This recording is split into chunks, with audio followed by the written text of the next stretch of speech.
हम सब कभी ना कभी कोई एग्ज़ाम से एक रात पहले 6 से 7 घंटा लगातार पढ़ते हैं और अगले दिन के बारे में ये सोचते हैं कि अगले दिन तो हम लोग पेपर फाड़ के आ जाएंगे। लेकिन अगले दिन जब पेपर सामने आता है तो हमारा दिमाग ब्लैंक और हम खुद फट जाते हैं। पर गलती कहाँ होती है पता है? गलती तुम्हारे मेहनत में नहीं, तुम्हारे स्टडी टेक्निक्स में होती है। और मैंने भी 11th 12th और बीटेक सेकेंड ईयर तक हर एग्ज़ाम टॉप किया है।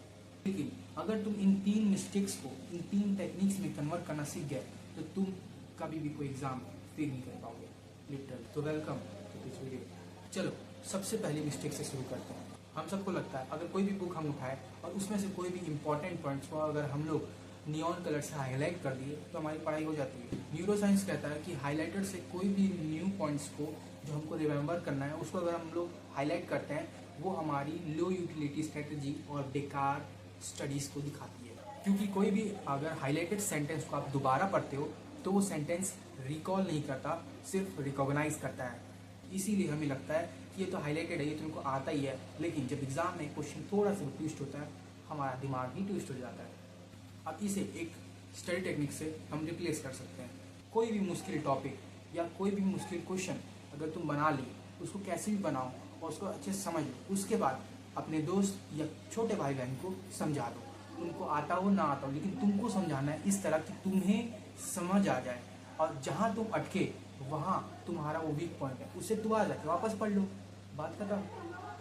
अब आते हैं हम दूसरी सबसे बड़ी मिस्टेक्स पर। मिस्टेक नंबर 2, स्पेस रेपिटेशन ना करना। यही एग्जाम से एक रात पहले तुम दिमाग को इतना प्रेशर दे देते हो कि भाई ले ले ले ये भी सिलेबस के अंदर है, ये भी सिलेबस के अंदर ही है, तो भाई वो इतना नहीं कर सकता। लेकिन शायद कोई थ्योरेटिकल क्वेश्चन हो भी जाए और थ्योरेटिकल कॉन्सेप्ट हो भी जाए, लेकिन फिजिक्स, मैथ और अकाउंट जैसे बड़े बड़े कैलकुलेटिव सब्जेक्ट्स हमेशा कॉपी में रफ वर्क मांगती है, ना कि तुम्हारे थ्योरेटिकल एग्जामिनेशन करती है। कॉन्सेप्चुअल सब्जेक्ट्स में ये टेक्निक काम ही नहीं करती कि तुम एक दिन पहले सब चीज़ पढ़ लोगे। क्यों? दिमाग टेम्पररी चीज को 24 से 25 घंटे तक ही अच्छे से रिटेंशन करके रख सकता है। उसके बाद वो भी खुद उसे एक गार्बेज की तरह फेंक देता है। इसी को फिक्स करने के लिए आपको स्पेस रेपिटेशन का यूज करना पड़ेगा। स्पेस रेपिटेशन में हम कोई भी सब्जेक्ट या थियोरेटिकल हो या कॉन्सेप्चुअल, उसे हम अगर एक दिन पढ़े उसको तीसरे, चौथे और 7वें दिन बार बार रिपीट करेंगे तो वो हमारे टेम्पररी मेमोरी से मेन मेमोरी में शिफ्ट हो सकता है। इतनी स्पेस रेपिटेशन में पावर है। स्टूडेंट जो सबसे बड़ी गलती करता है, इसी के साथ हम मिस्टेक नंबर 3 में बनता है जो हर एक स्टूडेंट करता ही है और इसे भी फिक्स हम कर सकते हैं। Input overloading. तब स्टडी मटेरियल कहीं से भी मिल जाए हम कलेक्ट कर लेते हैं, ना उसे हम पढ़ना होता है ना उसे हम नोट करते हैं, सिर्फ हम उसको कलेक्ट करते रहते हैं। इसे हम कहते हैं इनपुट ओवरलोडेड। ना उसे हम आउटपुट निकाल पा रहे हैं ना उसे हम प्रोसेस कर पा रहे हैं। जैसे हम कोई बहुत बड़े लाइब्रेरियन हो। पर सच बताऊं, दिमाग को फीड करने से कुछ भी नहीं होता है। जब तक हम मैथ और अकाउंट्स या कोई भी कॉन्सेप्चुअल को हम लोग रटेंगे नहीं, समझेंगे, पेपर में घिस घिस के प्रैक्टिस करेंगे, तब तक नहीं होने वाला है।